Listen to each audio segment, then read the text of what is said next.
At least for March, things look good. Even if we look at the private sector, your job growth over 200,000. If I take out healthcare, still looking at private ex-healthcare of around 150. It's a good number, no question. Well, it's a good number, but is it too good for rate cuts, Bob Dahl? I mean, yesterday we heard from Neil Kashkari saying, I'm penciling in 2 cuts, but there's a chance there's no cut at all. If the economy's on fire like this and we got 303,000 jobs in the month of March, why cut interest rates?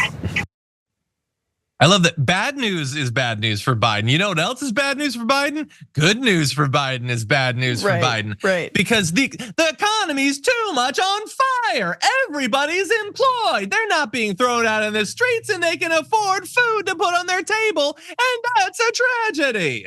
Go a little higher with it, John. It's incredibly unlistenable. And I hate calling women shrill, but this just, for me, it's not even shrill. It's just over the top. It's just like, why are you freaking? It's good news. Calm down. Because she's freaking out because all those 300,000 people that got jobs or whatever, it doesn't matter. Who cares about them?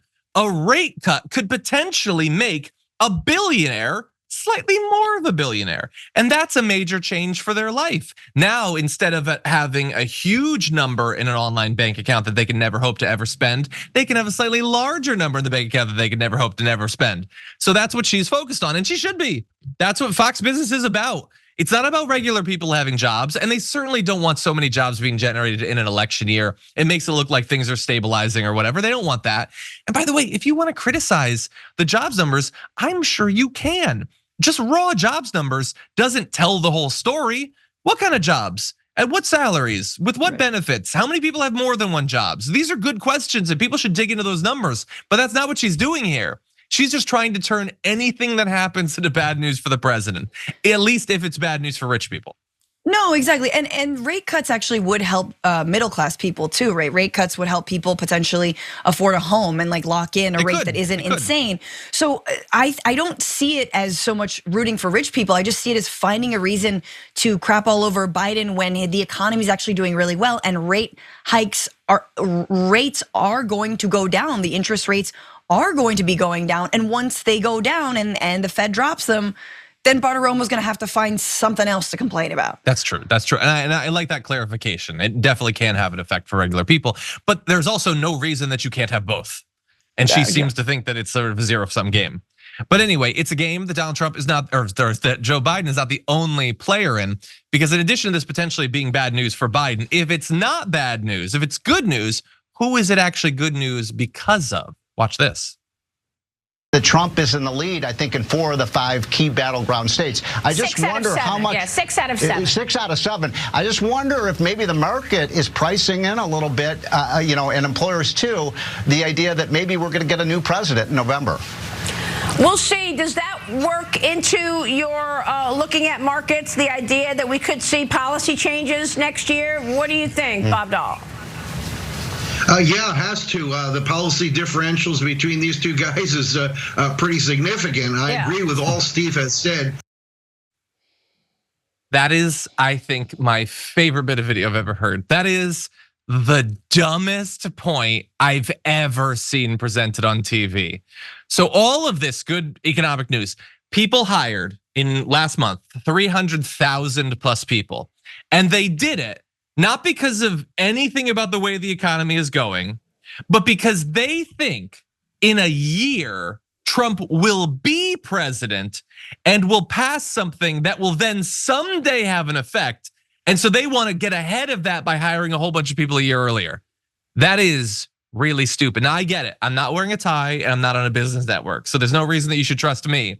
But I don't think that's how hiring decisions are made. I don't think they hire people for positions that they don't need to be filled so they can sit around for a full year just because they're really excited that Donald Trump's leading in 6 out of 7 states. I don't think that's how the economy actually works, Francesca, but what do you think? Yeah, I don't even follow that argument, but I do think that she's right, that people are waiting. And I think it is important to remember that billionaires, like I've said, are circling the wagons. They see it's Joe versus Trump, and they hear Joe Biden saying that he'd raise corporate tax rates, that he'd raise the tax rates on billionaires, and they're like, okay, Things were crazy with Trump. Markets fairly unstable on certain things, but ultimately we got our way. Like, if anything, it is the exact opposite. Corporations and CEOs are pining away for the Trump days, and they are waiting for Trump to come back, as if Biden has been so punitive to them, right? Yeah. As if Biden hasn't, Biden could have done price controls at this point. That's been done before with this crazy inflation. Biden has it's been slaps on the wrist. He has not gone hard at those who are actually leading to the inflation, which is price gouging that corporations are doing.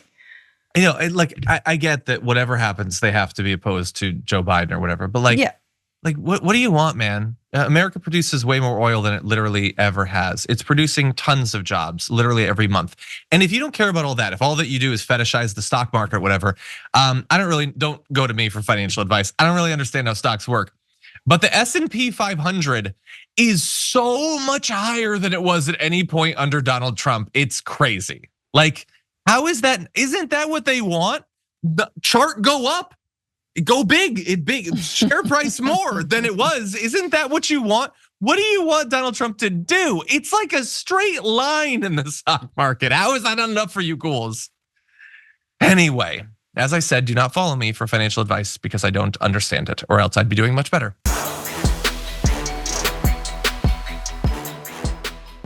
Thanks for watching our video. Did you know that you can support our show by becoming a subscriber? Just click the subscribe button and also ring the bell so that you get notifications when we're live or when we post new content.